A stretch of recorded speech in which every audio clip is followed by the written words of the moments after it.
Charlottesville, Virginia saw some really strange sights lately, such as fascists and communists in the streets going to war yet again.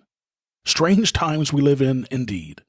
This is episode 48 of the LAVA Spurt, Fascists and Communists. This episode is brought to you by Tom Woods Liberty Classroom, helping you to become a smarter and more informed libertarian than ever before, for just 24 cents a day. Welcome to the LAVA Spurt, the weekly offshoot of the lava flow. Channeling the flow of information to the libertarian, anarcho-capitalist, voluntarist, and agorist community.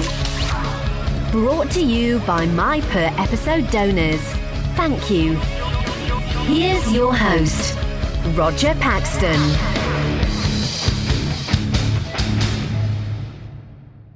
There were a couple of pretty controversial issues last week that I've been asked by several of my awesome listeners to address. Earlier this week, I tackled Libertarian Racists in episode 47 of the LAVA Spurt, and you can get to that episode at thelavaflow.com/TLS047. This episode, we're going to talk about communists versus fascists and the Charlottesville, Virginia idiocy. We haven't seen such a battle between communists and fascists since World War II over 70 years ago. Strange how the more things change, the more they stay the same. The initial rally by the alt-right was meant to protest the planned removal of a statue of Confederate General Robert E. Lee.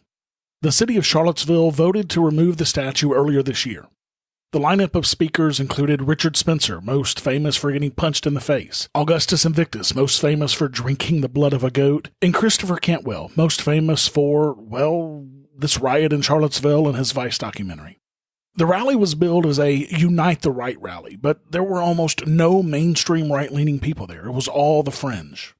It was full of the alt-right and Nazis and many other forms of just ridiculous racists.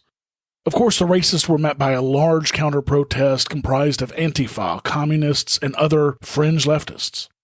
Now let's be clear, both sides of this situation were the very fringes of the left and the right, not the mainstream of either group. Both sides were full of angry, violent people, so there was no question that there was going to be violence by throwing these two groups together in the same place and time. There's been violence between these two groups before, like in February in Berkeley, California, but this time there was death left in the wake when racist James Fields drove his car into a group of people in stationary vehicles, killing Heather Heyer, 32. Fields has been charged with second-degree murder. Now the motives of both of these groups are clear, and they are both immoral. One group wants to segregate themselves from people they don't like by force if necessary. The other group wants to shut down the speech of the racists by force if necessary. But as we saw in Charlottesville, violence doesn't solve the problem. If anything, this violence has only made the situation worse and much, much more volatile. Guys, you know Tom Woods. You know his books. You know his podcast. Now learn what he learned to get where he is today in Tom Woods' Liberty Classroom. Get the equivalent of a PhD in libertarian thought and free market economics online for just 24 cents a day while sitting at your computer or driving in your car. You can get it now at thelavaflow.com/woods. Listening to the audios and watching the videos will load you up with the facts, figures, and other ammunition that you need to feel supremely confident and come out on top when arguing politics or economics with yet another devoted socialist or neoconservative. But I repeat myself. Get a yearly membership to Tom Woods Liberty Classroom for only $89 a year. Or like me, go for the Masterclass for lifetime access for only $497 and get tons of bonus material as well, including monthly live sessions with Liberty Classroom faculty and 435 audio-video lessons on government and history that Tom created specifically for the Ron Paul curriculum worth $250 alone.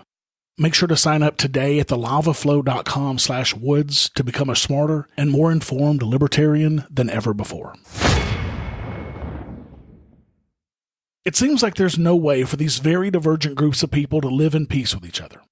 But as I said on the last LAVA Spurt, of course it would be a much better world if people would not be racist assholes or namby-pamby communistic whiny bitches who are afraid of words. But neither of those is ever going to happen. Since there will always be racists and communists, there has to be another way to allow them to coexist peacefully. And there is, as far as I can tell, only one way to allow this to happen peacefully, and that's through libertarianism. As I said on the last spurt, the best possible solution would be for these groups to embrace the non-initiation of force and understand that there's plenty of room in this world for people of all persuasions. Even communists and fascists, yes, so long as no one is forcing anyone to do anything against their will. The next issue here is private property, and the problem in Charlottesville was one of the tragedy of the commons. Since this was all on public land and the statue is publicly owned, both groups have a valid claim to it. The destruction of public spaces and public property would instantly resolve issues like this in the future. The town of Charlottesville has said it will cost over $700,000 to remove this Robert E. Lee statue and another statue of Stonewall Jackson. I say the town should auction off these two statues, with the caveat that any costs to move the statues to the winner's property would be borne by the winner.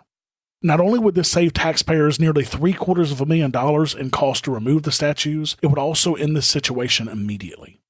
Someone who wants these statues for their own memorial or for a museum would certainly purchase these easily enough, and the taxpayers would come out ahead. But to go even further, we need to completely remove public spaces. Since we can all lay claim to public spaces, there are always going to be disagreements about how those spaces are used. If we have only private property and private spaces in a libertarian society, no one would have the ability to stop anyone from doing whatever the hell they want on their own property, including having some racist jackoff speak. The problem here is that both sides in this war of the fringe are wrong. It is always wrong to punch a Nazi for doing nothing more than speaking. It's always wrong to punch a communist for trying to outspeak a Nazi. This should be simple, but clearly it's not, and that's really sad. Until next time, keep striking the root. Thank you for listening to The Lava Flow at thelavaflow.com. Don't miss an episode. Subscribe now at thelavaflow.com/subscribe. This has been a Pax Libertas Productions podcast.